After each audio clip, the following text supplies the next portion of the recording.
Hello, everyone.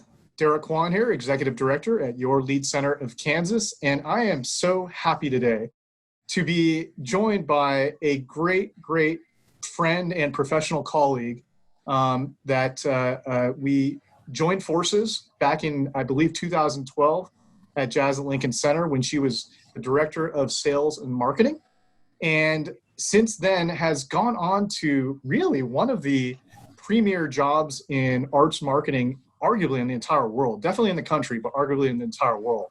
So I am so happy to introduce all of you out there to the Chief Marketing Officer for Carnegie Hall in New York City, and that is Ms. Sara Villagio. Sara, so great to see you. Thanks for being here today. Thanks, Derek. That's quite an intro. I'm thrilled to be here. Yeah, well, you know what? I mean, Carnegie Hall. I bet you get a lot of questions, about, and we'll get the joke out of the way. How do you get to Carnegie Hall? We'll get that out of the way. Practice. But your path is really awesome. It's really interesting. I mean, to work for one of the most storied institutions, artistic institutions in the entire country and the world, must be an incredible feeling. Daunting at times, I'm sure, but also a wonderfully rewarding job as well. So, yeah, tell me about, I guess, like when you first started at Carnegie Hall. How long have you been there now? It's just been 3 years. I had my 3-year anniversary in July. And I will say everything you said is true. It's absolutely, such a dream job that comes with incredible highs and lows, meaning that, at all times it's a little bit about keeping it real and being aspirational but realistic. And it's been a great ride so far. Carnegie Hall is it's an incredible place to work. And there's a whole mix of things going on. And coming from Jazz at Lincoln Center, there's actually some similarities, even though you wouldn't think that off the bat. But we also have 3 concert halls, just like Jazz at Lincoln Center does. And we have vacation space and suite dedicated to that work. So, and then, of course, the music, Yeah. There is literally nothing like hearing a concert in Carnegie Hall. So also, I guess, working on behalf of a brand like Carnegie Hall is one of the great honors of my life, I would say. It's incredible. I went on a backpacking trip to Peru 3 months after I started at the Hall, and someone on the trail asked me, what do you do for a living? And I shared, and they knew what I was talking about, someone from some other part of the world. And that's so cool. Surreal. So I'm feeling incredibly fortunate to be a part of the team at the Hall. Well, you clearly deserve to be part of that incredible team as well. There's no question about that. So let's rewind a little bit, about 5.5 months back to mid-March, when the pandemic first hit. Can you describe how you and Carnegie Hall as an institution adapted to the COVID-19 pandemic situation? And especially being the Chief Marketing Officer, getting that message out. How did you all go about that? It was unlike any moment that I've ever encountered before. I'll say that. Just before that, we had finished just the most magnificent run of 3 sold-out concerts of Axe Cavacos doing Beethoven trios. Oh, nice.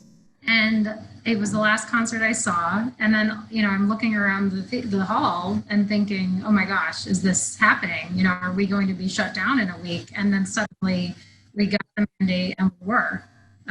So it was some of the most intense communications I've ever had to work on.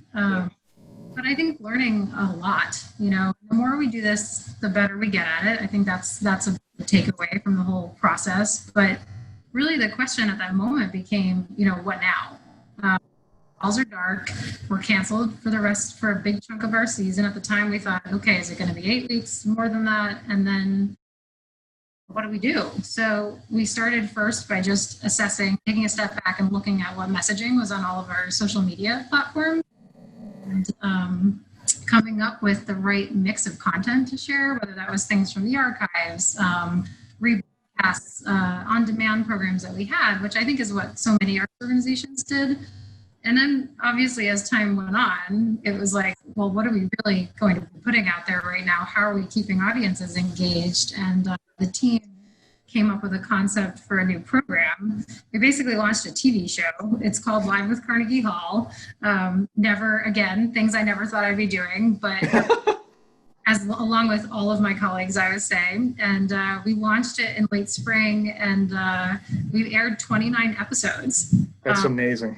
It is incredible. The episodes are a mix of performance, of archival footage, of archival material, and interviews and conversation.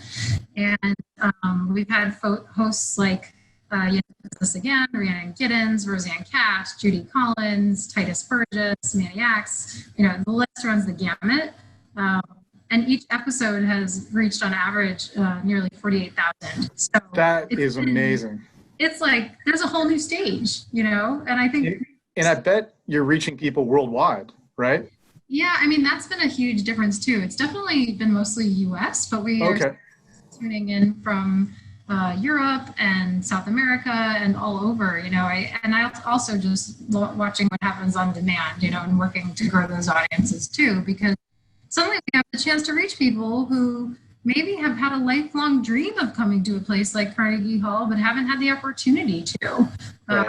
So, it's not literally coming to the hall, but it is a way to get those people to them. So we've all rallied around that. It was a heck of an undertaking. Everyone different hats, like at every organization, but it's been immensely satisfying, to reach people right now. So that was the big undertaking. But on the other side of the coin, education. Yeah. So many of our education programs have pivoted to all online fulfillment. So a couple weeks ago, there were, close to 200 young people, teenagers from over 30 states participating in our National Youth Ensembles programming. So we just put out those videos. We're doing, lullaby programmatic work online with parents who are writing lullabies with teaching artists for their babies. I mean, it's a whirlwind, but it's happening. People still are getting to music, and that to me is what is one of the most important, roles that we have in this moment. So, well, let me just congratulate you and the entire Carnegie Hall team for doing the incredible work that you're doing. Something that really uplifted me about a week ago was when you released the NYO Jazz video featuring Sean Jones and Wycliffe Gordon. 1, 2, 3.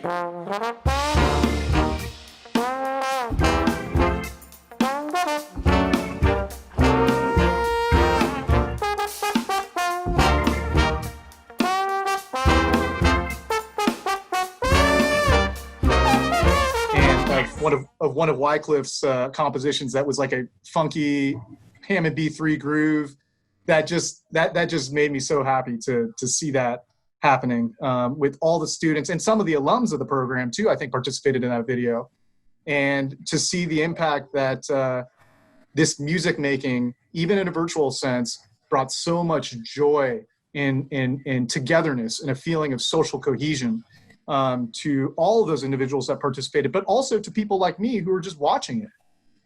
So I just, congratulate you and your entire team for accomplishing all that and keeping everything moving forward, which is, it's, New York City, especially, you have been through so much, more than, really any other major city in the country, to be honest, in the last 5.5 months. But New York City is always that city that always is so resilient, bounces back. You can never keep NYC down.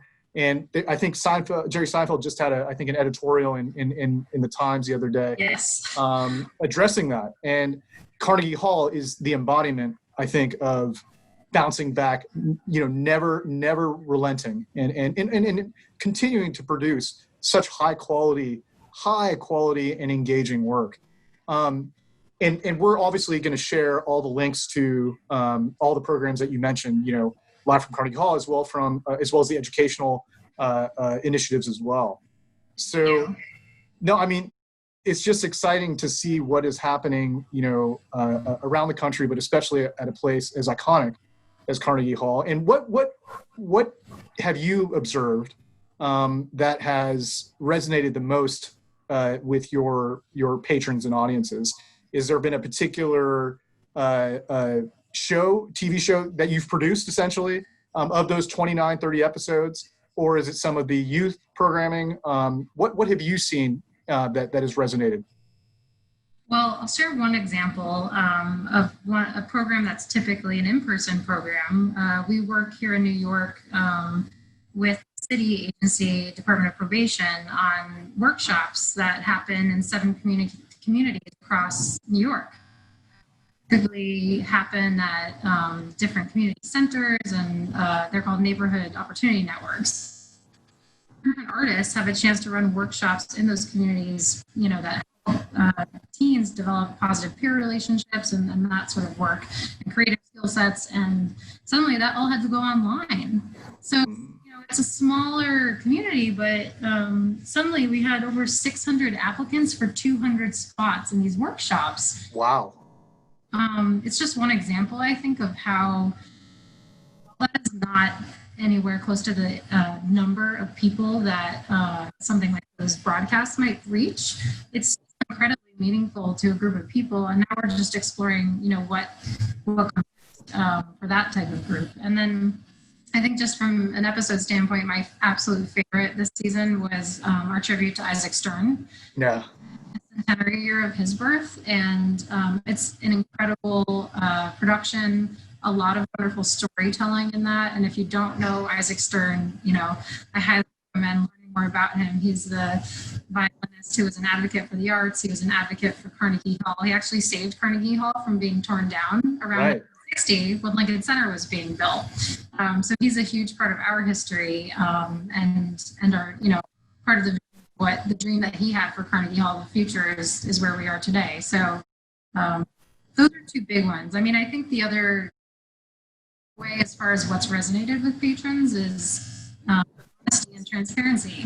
So back when this happened, just like them, just like our customers, our subscribers, our donors, our ticket holders, we don't know all the answers. Nobody does, and I think that as a organization that needs to serve people, we had to be really transparent and empathetic to what everyone's situations are. And I think that people really appreciated that. So we issued a customer commitment early on that said, we're with you.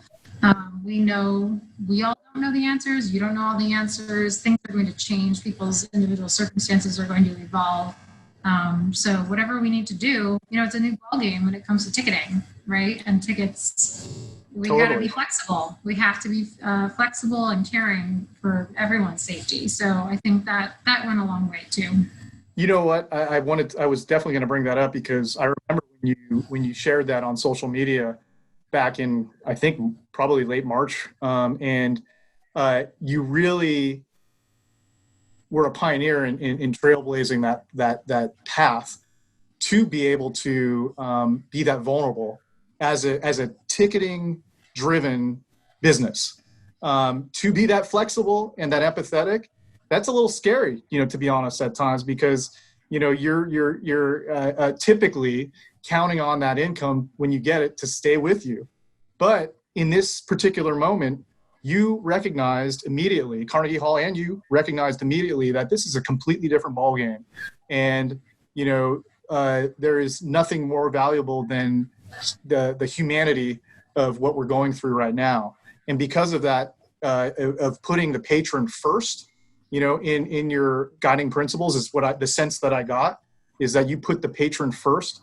And a lot of organizations, just like us, we followed that path as well, in terms of making sure that folks understood that if in any way, shape, or form they did not feel comfortable or safe moving ahead, going to see a concert, we would absolutely make accommodations for them, either through crediting another show or if they needed a refund. That's the life we live in right now. So it's so interesting that I think it was very, very important that an institution like Carnegie Hall came out with that kind of statement, because it did basically say, okay, this is okay. This is going to be okay. and it's okay to follow this path because, at the end of the day, the bottom line is that you were doing the right thing and not doing something that was, questionable or anything like that. No, you were doing the right thing. So kudos for that. Thanks, Derek. Well, I mean, I think we all have to ask ourselves, it's a question of, are we playing the short game or the long game? Yep. And we're talking about the future of arts sustainability and arts audiences returning and feeling comfortable, but also treated fairly, So yes. That's what I want them to remember about Carnegie Hall in this moment, that we were fair and empathetic, no matter what the circumstance. So I think hopefully that will engender goodwill long term.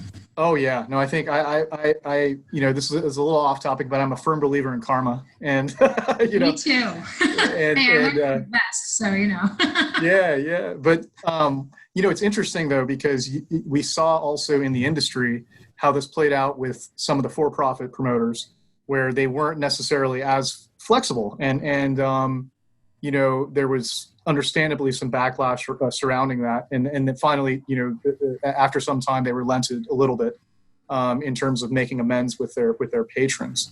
But also going back to Isaac Stern's legacy, I just want to point out for folks that are watching that may not be aware that so Carnegie Hall's main auditorium is named for him, Stern Auditorium. So right. the largest hall on the complex, and it's such an iconic room that we can see right now. Right behind. That's Sarah. right. We're all. I'm sitting in it, definitely. Yes. But actually, you too can sit in Carnegie Hall for your meetings if you'd like to go to our website and find your own. Yeah, we'll share the link to where where you can find the virtual backgrounds for Carnegie. It's a good one.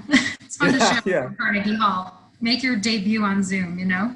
Yeah, no, that's great, and I appreciate you sharing the programs that have resonated the most, that you feel have resonated the most with and that you've enjoyed a ton, and as we move forward into the future, I don't, like you said, no one really knows how this is going to unfold, but it's great to see, like I said before, these anchor artistic institutions in the country and the world continuing to do some incredible work, continuing to recognize that the performing arts and music are a way to bring the world together, to unite the world and not to divide, and to bring people from all walks of life into one common goal and outlook.